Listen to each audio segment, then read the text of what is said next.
pada penyerahannya itu H+2-nya. Jadi hanya H+2 itu sudah ditulis. Jadi bukan hanya rancangan. Di sini sudah ditulis hari tanggal pukul berapa April waktu itu, tempat ruang tahap 2 kantor Kejaksaan Negeri daerah mana. Jadi surat ini memastikan ini adalah kepastian yang namanya P21, bukan rancangan. Kalau sudah begini, ini baru namanya P21. Dengan segala hormat, saya menghormati institusi yang bersangkutan, sudah saya pixelize ya, saya kaburkan. Saya sendiri yang mengaburkan sebagai pertanggungjawaban saya atas pelaksanaan Undang-Undang Perlindungan Data Pribadi Nomor 27 Tahun 2022. Clear ya, karena saya mengerti betul, saya termasuk perancang dari undang-undang itu juga. Jadi kita tahu mana yang harus dikaburkan, mana yang tidak. Saya juga berani menyampaikan, nah ini ya beberapa hari yang lalu di media yang lama ya. Jadi saya berkata bahwa aku yakin belum P21.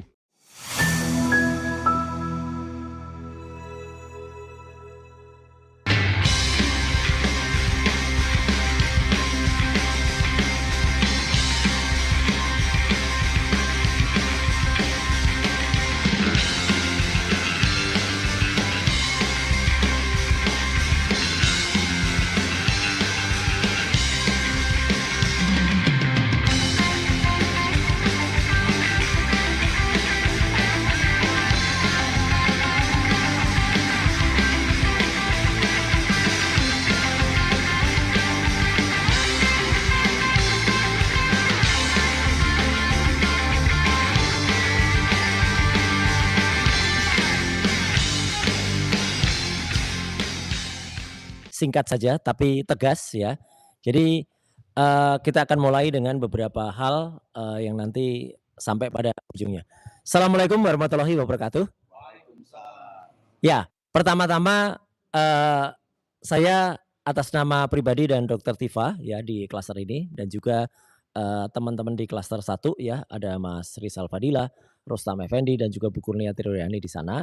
Itu mengaturkan terima kasih yang sebesar-besarnya kepada seluruh masyarakat yang masih terus membersamai dan memberikan support dan juga tentu saja kepada para kuasa hukum yang terus berada dan terus tetap teguh untuk berjuang. Dan terima kasih juga untuk semua petugas yang menjalankan undang-undang, menjalankan aturan sesuai dengan apa yang sudah tertulis dan apa yang berlaku. Tidak yang kemudian berinsinuasi atau mengarang-arang atau kemudian melakukan penafsiran sendiri atas hukum itu terjadi. Hari ini faktanya adalah ini hari Sabtu ya, tanggalnya tanggal 6 Juni ya, tahun 2026. Berarti apa? Berarti hari ini itu sudah tambah 1 hari lagi ketika saya kemarin memberikan statement, alhamdulillah Jumat berkah. Kemarin adalah Jumat berkah. Dan ini Sabtu yang ceria ya gitu. Habis berkah kan ceria gitu ya. Nanti Minggu lebih senang lagi, Senin terus kita bekerja. Nah, kenapa begitu? Karena ini tidak sesuai dengan apa yang kemudian sudah diisukan atau saya mengatakan sudah diinsinuasikan atau sudah dibayangkan tapi tidak benar oleh para termul. Saya tidak menyalahkan pihak petugas dari Polda Metro Jaya ya, terutama Pak Kombes Iman Imanuddin dan didampingi Pak Kabitumas Polda Metro ya, Pak Kombes Budi ya. Karena pada saat itu situasi yang tadi disampaikan ya oleh teman-teman semua adalah situasinya waktu itu adalah press conference yang tidak semestinya diselenggarakan untuk pengumuman P21. Jadi itu press conference umum, press conference tentang gelar perkara barang-barang kejahatan travel dan kemudian ada soal pra peradilan kasus lain dan juga soal penganiayaan. Dan di ujung, sekali saya sampaikan begitu, di ujung ada sesi pertanyaan dan ditanya oleh seorang wartawan tapi wartawati infotainment. Ya, kasus P21 Roy bagaimana? Akhirnya dijawab oleh Pak Dirreskrim hanya 57 detik dan jawabnya itu sekenanya kalau menurut saya, sambil lalu. Dan ada sedikit keterpaksaan. Keterpaksaannya juga jelas. Pak Kabitumas juga tidak menjawab apapun padahal kan biasanya beliau yang paling gercep untuk jawab. Apalagi ya beliau berjanji menyatakan surprise gitu ya kan. Nggak ada surprise-nya. Jadi hari ini sudah H+4. Kalau ini yang saya bawa nih H+3 itu kemarin. Artinya apa? Nah ini teman-teman saya jelaskan sekali lagi. Berdasarkan surat ya. Ini surat resmi, fakta dari salah satu kejaksaan. Ini info A1, info A1, info G1, info S1. Itu dari sumbernya ya. Yang menyatakan bahwa kalau itu surat P1, itu yang dulu pernah saya sampaikan. Ada tulisan P21-nya di sini. Nah, jadi kode P1 sampai P53 itu adalah berdasarkan keputusan Jaksa Agung nomor 518 bulan November tahun 2011. Itu adalah kode surat antar kepolisian dan kejaksaan sebagai unsur penegak hukum di Indonesia. Memang kode-kode ini adalah kode internal di antara mereka. Tetapi kode internal ini tersurat. Jadi tidak boleh hanya berdasarkan koordinasi lesan. Apa yang disampaikan Pak Imam Imanuddin kemarin itu baru lesan. Ya, faktanya atau tertulisnya harus ada ini. Disinilah yang tadi Pak Refli Harun sampaikan. Di surat ini ada yang namanya tanggal. Jadi surat ini halnya pemberitahuan hasil penyidikan perkara pidana atas nama siapa, bla bla bla bla bla bla, dinyatakan sudah lengkap. Jadi ini ada keterangannya sudah lengkap. Jadi P21 itu memang kalau sudah lengkap, kalau belum lengkap belum akan terbit P21. Dan yang penting dari surat ini mencantumkan juga pada poin selain satu ada dasar, dua sehubungan dengan diberitahukan bahwa penyidikan perkara atas nama sudah lengkap, tiga sesuai dengan ketentuan pasal-pasal yang ada. Yang nomor 4 ini yang menarik ya. Karena surat yang ditujukan kepada kepala kepolisian pada ranah hukum sesuai dengan kejaksaannya, itu selanjutnya penyerahan tersebut akan dilaksanakan dalam waktu paling lambat 14 hari dari tanggal surat. Diberikan waktu 14 hari maksimalnya. Dan di situ sudah ditentukan kapan penyerahannya, tahap penelitian barang bukti dan penyerahan tersangkanya. Jelas betul di sini sudah ditulis hari tanggal betul. Dan di surat ini faktanya surat tertanggal akhir April, saya nggak sebutkan tanggalnya ya, akhir April 2026 ini, pada penyerahannya itu H+2-nya. Jadi hanya H+2 itu sudah ditulis. Jadi bukan hanya rancangan. Di sini sudah ditulis hari tanggal pukul berapa April waktu itu, tempat ruang tahap 2 kantor Kejaksaan Negeri daerah mana. Jadi surat ini memastikan ini adalah kepastian yang namanya P21, bukan rancangan. Kalau sudah begini, ini baru namanya P21. Kalau belum ada yang namanya P21. Dan poin yang kelima, ini yang paling menarik. Dalam jangka waktu 14 hari penyerahan tidak dilaksanakan, maka dalam kepastian hukum perkara pidana akan kami kembalikan berkasnya. Jadi kejaksaan akan mengembalikan dan itu yang kemudian banyak disebut sebagai P19 mati atau kemudian diselesaikan dengan P yang lain. Demikian untuk dilaksanakan, ada tanda tangan resminya, kemudian ada scan-nya, ada tulisannya juga bahwa di sini ini dibuat dengan sudah memenuhi standar data elektronik. Tanda tangannya pun juga tanda tangan elektronik. Jadi teman-teman semua, ini bukan fotokopi yang saya bawa, ini scan berwarna. Jadi ini dari berkas asli. Dulu ada itu yang di TV bilang, itu scan ijazah UGM, tapi bohong, itu namanya Andi Aswan itu.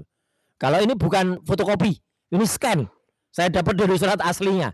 Hanya memang dengan segala hormat, saya menghormati institusi yang bersangkutan, sudah saya pixelize ya, saya kaburkan. Saya sendiri yang mengaburkan. Sebagai pertanggungjawaban saya atas pelaksanaan Undang-Undang Perlindungan Data Pribadi nomor 27 tahun 2022. Clear ya, karena saya mengerti betul, saya termasuk perancang dari undang-undang itu juga. Jadi kita tahu mana yang dikaburkan, mana yang tidak. Ya, jadi ini jelas banget. Artinya apa? Keterangan ini saya semakin hakul yakin, izin Pak Jenderal Ugro dan juga Pak Refli, kemudian Pak Didit dan teman-teman lain, termasuk Pak Yasena dan Pak Al-Katiri, saya semakin hakul yakin belum P21. Ya, karena meskipun dikatakan secara tertulis ya maksudnya, karena dikatakan berkas lengkap, lengkapnya masih dalam tahap lengkap koordinasi. Nah, maka ini juga sama dengan diskusi saya dengan salah satu termul yang sudah cerdas ya, sebelumnya nggak cerdas, yaitu Owiwobo ya. Soal ijazah, dia juga mengatakan ini nggak akan maju. Karena apa? Karena sudah ada yang di SP3-kan. Itu sesuai dengan pendapatnya Pak Ugro, sesuai pendapatnya Mas Refli, Pak Didit, bahkan pendapatnya Mas Kosinudin di seberang sana. Itu sudah di SP3. SP3 nggak bisa maju lagi, sudah selesai putusannya. Artinya apa? Kalau ada yang marah dan panik, wajar. Ya, ada yang ngamuk di sana. Ngamuk tapi termul pada ribut di sana. Nggak mungkin tuh ngamuk. Ya, kuatnya gebrak meja, nggak ada yang gebraknya tuh Nah, jadi bukan gebrak meja. Jadi inilah surprise. Jadi surprise-nya itu apa? Sudah 4 belum ada buktinya. Itu namanya surprise. Jadi bukti hitam di atas putihnya nggak ada. Jadi sesuai dengan perhitungan yang ada, yang sudah dibuat oleh salah satu kuasa hukum saya, ya, gitu juga meskipun masuk dalam tim yang lain ya. Ferdi Sambo, ya, itu P21-nya itu 72 hari, ya, itu Ferdi Sambo. Kemudian Jessica Wongso itu 144 hari. Nah, tapi kasus ini itu sudah 400 hari per hari ini. Jadi dari P21 itu sudah banyak sekali. Nah, kalau tadi perhitungannya dari Pak Ugro, kemudian Mas Refli saya hitungkan kembali. Ketika berkas dinyatakan lengkap, terima kasih sekali lagi untuk Mas AGS ya, ini hitungannya. 13 Januari itu berkas dikirimkan atau dilimpah, 20 Januari itu P18, 26 Januari sampai dengan 17 April itu hitungannya sudah 82 hari Pak Ugro. Jadi sudah jauh banget. Kalau dihitung 26 Januari sampai dengan 2 Juni itu sudah 128 hari Mas Refli. Jadi kalau hitungan kita tuh maksimal mau pakai kuhab baru itu maksimal 70 hari, kalau kuhab lama bahkan hanya 14 hari. Ini sudah boncos ini, ya, sudah lewat harinya udah banyak banget ini, ya. Dan kalau dihitung dari 17 April sampai 2 Juni saja itu sudah 46 hari. Jadi sekali lagi kita bisa pastikan bahwa secara tertulis, secara hitam di atas putih, secara aturan hukum P21 hari ini Sabtu 6 Juni 2026 belum ada, ya, artinya belum terbukti P21 itu ada hitam di atas putihnya. Itu yang pertama. Yang kedua, ya, saya ingin nyisipkan di sini. Kemarin saya melihat ada mayat hidup lagi, ada zombie. Yaitu apa? Omon. Saya nggak tahu dia dapat perintah dari siapa. Tapi sebenarnya dia tuh udah tertangkap kamera semenjak minggu lalu. Semenjak minggu ini. Dia yang ngaku bilang ada di Balige itu bohong. Ini foto ini ada di Kuningan. Ya, jadi dia tuh wirawiri di Jakarta dan berarti bohong dia kepada stasiun TV. Kalau dia selalu ditelepon bilang saya masih ada di Balige. Mana ada, ini ada di Kuningan nih. Didampingi salah satu orang di belakangnya itu yang nampak itu kepalanya itu. Ya. Itu adalah orang yang ikut serta dia dalam pembocoran bukunya. Salah seorang YouTuber juga dia. Ya. Jadi dia ada di situ. Ternyata ngapain? Ternyata dia itu bikin siaran podcast kemarin. Dan konyolnya, sekali lagi konyolnya, saya sekaligus menyentil Pak Didit dan juga teman-teman dari Tokham. Dia mengulas sebuah informasi yang sudah out of date atau sudah obsolete. Dan bukan hanya out of date atau obsolete. Tapi informasi itu sudah inkrah secara hukum. Jadi sudah ada keputusan hukumnya. Konyolnya sekali, si Dr. Eng Resmond Hasiholan Sianipar M. Eng ini tidak tahu bahwa sudah ada putusan hukum yang mengikat, putusan hukum yang inkrah. Nih, putusan dari Pengadilan Negeri Jakarta Selatan tentang kasus fitnah panci dan barang-barang Kemenpora itu. Sudah ada, detailnya ada di Roy Suryo Official. Saya nggak akan ulangi lagi di sini panjang. Artinya kasus ini sudah inkrah karena pihak Kementerian Pemuda dan Olahraga diwakili oleh Menteri Pemuda pengganti saya yang sempat mau menuntut saya waktu itu mencabut gugatan dan dia harus membayar pengadilan putusan itu, biaya perkara. Jadi artinya gugatan dari Kementerian Pemuda dan Olahraga yang sempat kemudian heboh itu tidak ada lagi, tidak terbukti, sudah dicabut. Isu itu sudah selesai. Jadi kalau ada orang-orang termasuk yang kudet, ya, kudet itu kurang update kayak si Dr. Eng hasilnya masih mengulas berita lama, ini berita tahun 2018 diangkat-angkat lagi. Ya, konyol banget sih kamu, Mon. Ya, berita lama kamu angkat-angkat lagi tuh. Apalagi kamu membanggakan buku pesanan. Peneliti kok bukunya pesanan. Buku harus konsultasikan nanti covernya kayak apa, dikonsultasikan konsul. Kalau semua peneliti kayak gini rusak Indonesia. Serusak peneliti yang terbukti penelitiannya secara internasional di luar negeri kemarin itu. Yang dari salah satu kampus yang ternyata penelitiannya fiktif. Sama kayak kamu ini. Penelitianmu tuh berarti fiktif, pesanan. Ya, gitu, tidak ada gunanya sama sekali. Dan inilah jawaban tegas saya kepada dokter palsu. Teman-teman tahu semua dokter Yamaguchinya dia palsu. Ya, Itu sudah dibongkar oleh teman-teman, bahkan pembongkarnya sekarang menjadi sekolam dengan si Omon ini ya. Karena pembongkarnya sudah membuat buku namanya Maling Teriak Maling ya. Jadi dokter palsu membongkar ijazah UGM palsu. Ya, udah cocok lah. Palsu ketemu palsu. Dia berani betul loh ya.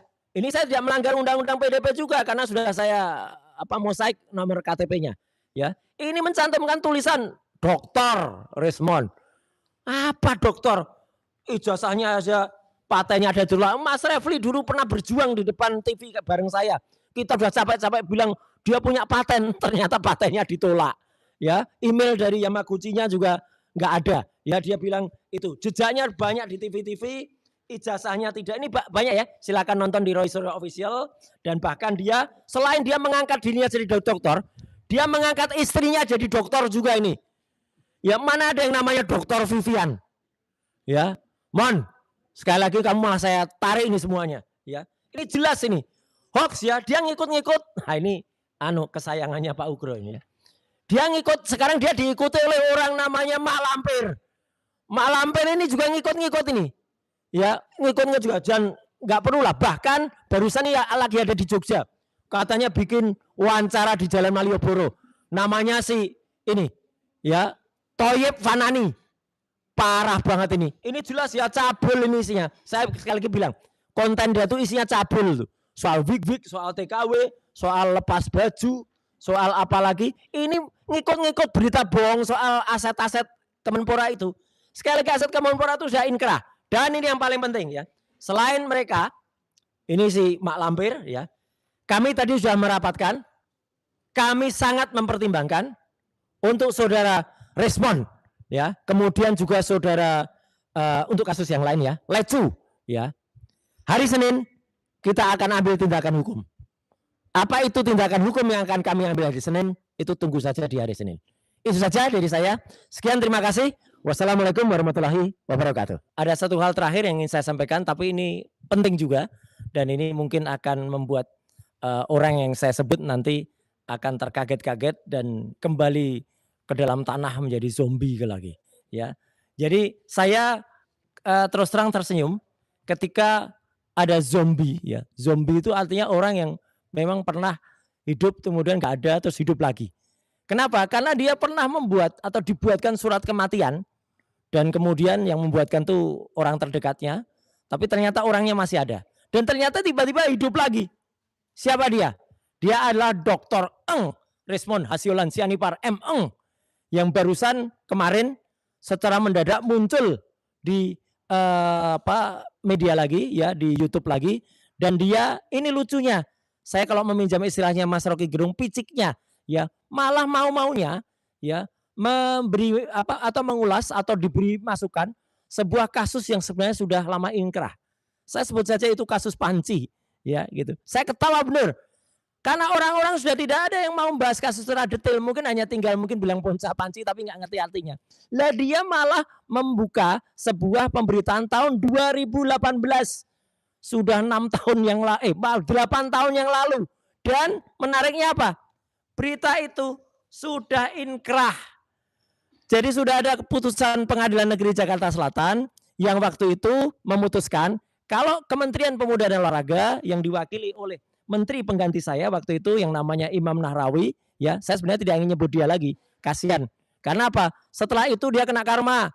Ya, dia masuk tahanan KPK ya, bukan oleh kasus ini tapi oleh kasus lain, ya. Dan baru saja tapi terpaksa ini saya sebut karena gara-gara si Omon ini kemudian mengulas lagi. Dan Kementerian Pemuda Olahraga akhirnya mencabut gugatan ke saya soal kasus itu dan membayar biaya perkara. Artinya persoalan ini sudah selesai di ranah hukum Pengadilan Negeri Jakarta Selatan. Clear. Jadi yang namanya dulu ada isu hoax, dan itu isu itu jahat sekali. Karena itu benar-benar suatu fitnah yang dilakukan secara kejam oleh oknum ya, saya bilang oknum. Oknum di bekas kantor saya dan kemudian waktu itu sudah terselesaikan secara elegan di pengadilan. Jadi makanya, Mon, kamu itu nggak usah lagi teriak seperti ini, maling teriak maling ya gitu. Karena dia sendiri sebenarnya tidak lulus doktor dan kemudian malah sekarang mengangkat kembali kasus yang sebenarnya itu sudah inkrah, sudah selesai. Dia mau-maunya ya, kemudian malah mengangkat kembali sebuah kasus yang sebenarnya sudah selesai dan sebenarnya nah ini kalau di iNews sendiri sudah ada nih, riwayatnya ya, itu jejak digital dia yang kemudian dengan translasi dan rotasinya dia tidak belok. Sudah ada pernah kita bahas betul tuh di Rakyat Bersuara dan juga di tayangan-tayangan yang lain. Ijazah palsunya yang beda kertasnya dengan asli kertas dari Yamaguchi. Nama profesornya yang dia tulis waktu itu profesornya namanya Hiroshi Kato. Padahal Hiroshi Kato itu sudah pensiun ya. Jadi dia tulis orang yang sudah pensiun. Nah, inti katanya ya bahkan dia mengatakan waktu itu ada apa namanya? Paten, tapi katanya patennya kemudian ditolak ya. Jadi intinya teman-teman semua ya, saya senyum saja, tapi tidak hanya senyum. Atas saran dari para kuasa hukum yang ada di sini ya, respon ya, dan juga orang yang tadi salah satunya disebut oleh Pak Alkatiri ya, itu teriak-teriakan mengancam-ngancam kejaksaan, bahkan menyebut copot aspidum. Itu hari Senin minggu depan kita sudah mempertimbangkan untuk dilakukan proses hukum ya. Jadi itu jawaban tegas dari kami ya, dan bagi saudara Dr. Eng Resmond Hasiulan Sianipar ya, lihat saja ya apa yang terjadi dengan kaos ini ya. Kau sudah tidak lulus dan kemudian kau menjadi zombie. Itu press conference dari kami pada malam hari ini. Terima kasih sekali lagi untuk seluruh media yang hadir dan para YouTuber. Dua intinya, 21 sebenarnya belum ada bukti tertulisnya. Kemudian ada beberapa langkah yang dilakukan. Tadi Pak Alkatiri sudah menyampaikan, Pak Gubernur, dan saran yang sangat bijak tadi dari Pak Komjen Polisi Purnawan Ugrosna. Sekaligus kepada dokter palsu, ya zombie, ya itu ya. Tunggu saja karena justru Anda malah mau-maunya ya bikin buku pesanan, itu memalukan peneliti di Indonesia ya, sama seperti peneliti kita yang dipermalukan di luar negeri karena ternyata itu adalah penelitiannya palsu. Ini lebih memalukan lagi kamu Mon ya, kamu nerima pesanan bahkan bukunya itu harus dikonsultasikan judulnya ya, atau dikonsultasikan sampulnya ke Solo. Ini apa-apaan?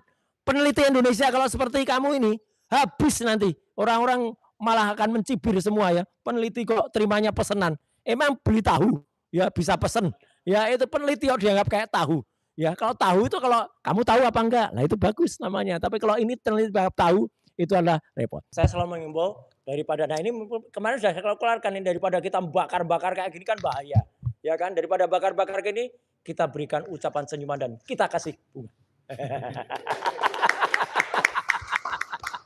Terima kasih. Wassalamualaikum.